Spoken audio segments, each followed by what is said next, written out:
Привет, друзья! Я снова рада приветствовать вас у себя дома, в своей домашней студии. Сегодня мы будем с вами делать весенние, летние свечи из пчелиного воска.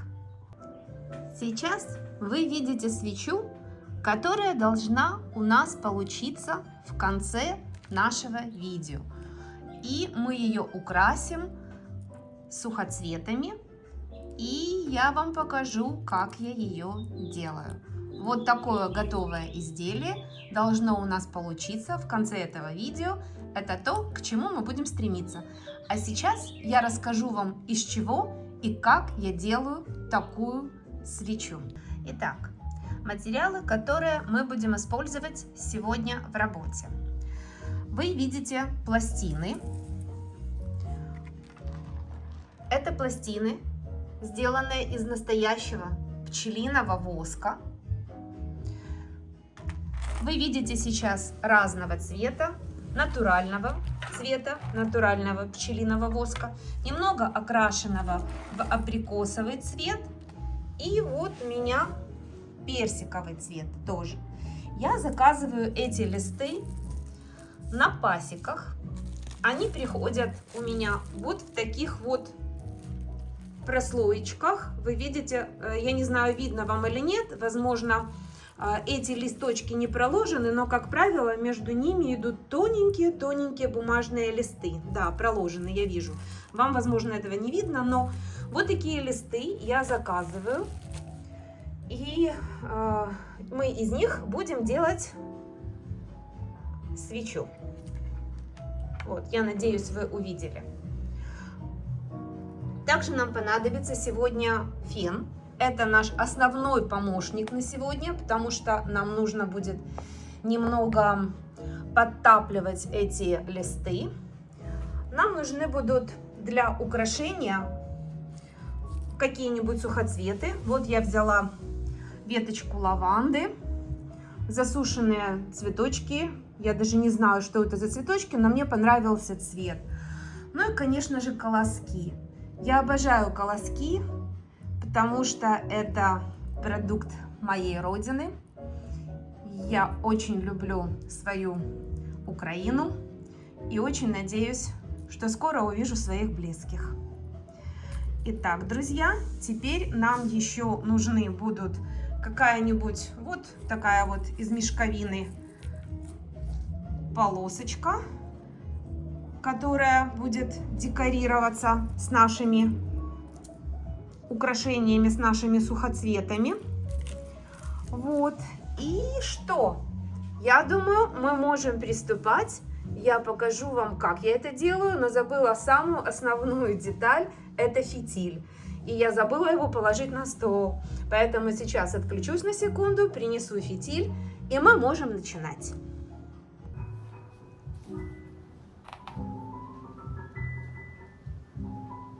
Итак, друзья, мы отрежем основание фитиля и оставим только верх, то есть крепление мы просто убрали.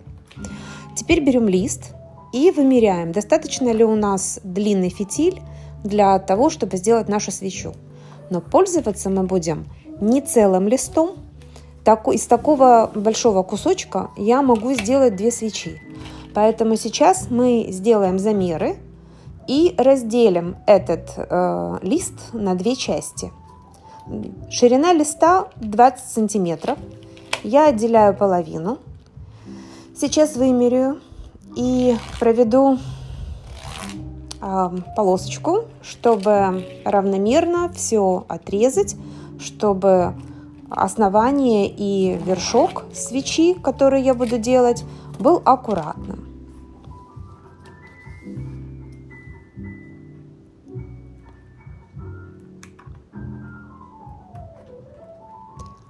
Пластина очень легко режется и не ломается, поэтому смело можно пользоваться ножницами или ножом, в зависимости от того, кому как удобно.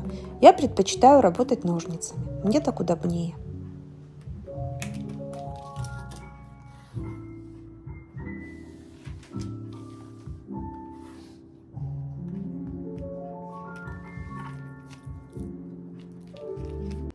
А вот сейчас, друзья, внимание, это самый основной момент, самый главный момент закрепление фитиля у основания свечи. Это очень важно.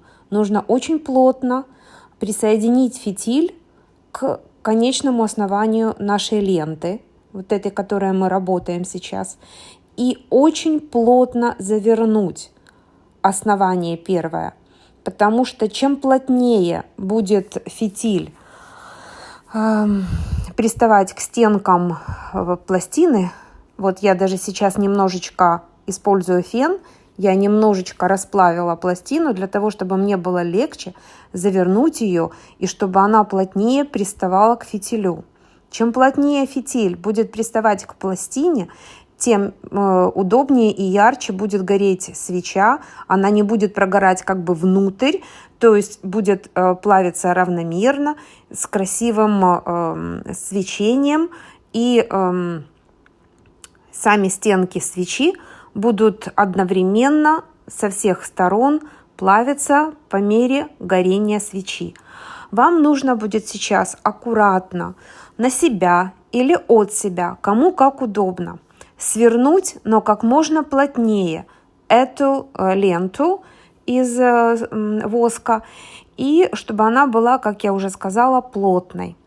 Поэтому мы вот так вот аккуратненько движемся к основанию пластины.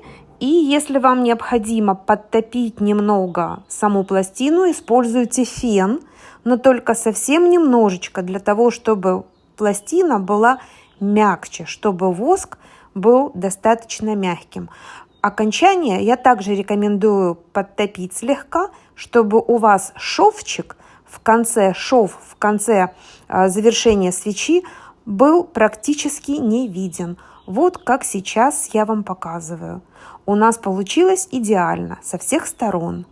Вот такая свеча быстро и очень даже легко может быть с вами сделана. И в принципе ее уже можно украшать. Но мы пойдем немножечко дальше. Мы сделаем двойную свечу. И сейчас я это вам покажу. Теперь нам понадобится второй лист. Мы также его разрезаем, как и первый. Я особо долго показывать не буду. Затем очень важно посмотреть, правильно ли мы все отрезали, не выходит ли он за рамки нашей первой свечи. Видите, он немножко больше, поэтому я беру второй, который немножечко меньше, но как раз по размеру нашей первой свечи. И здесь уже гораздо проще будет. Мы немножечко подтопим ленту, так, чтобы у нас первая свеча плотно подсоединилась. Вот видите, он даже изменил немножечко цвет. Сам этот воск меняет немножечко цвет, он становится мягче, им очень удобно работать. И сейчас он плотно прилипнет к нашей первой свече, и мы также ее роллом закрутим очень-очень плотненько. И вам нужно будет обратить внимание на концы свечи, как нижние, так и верхние, которые возле фитиля.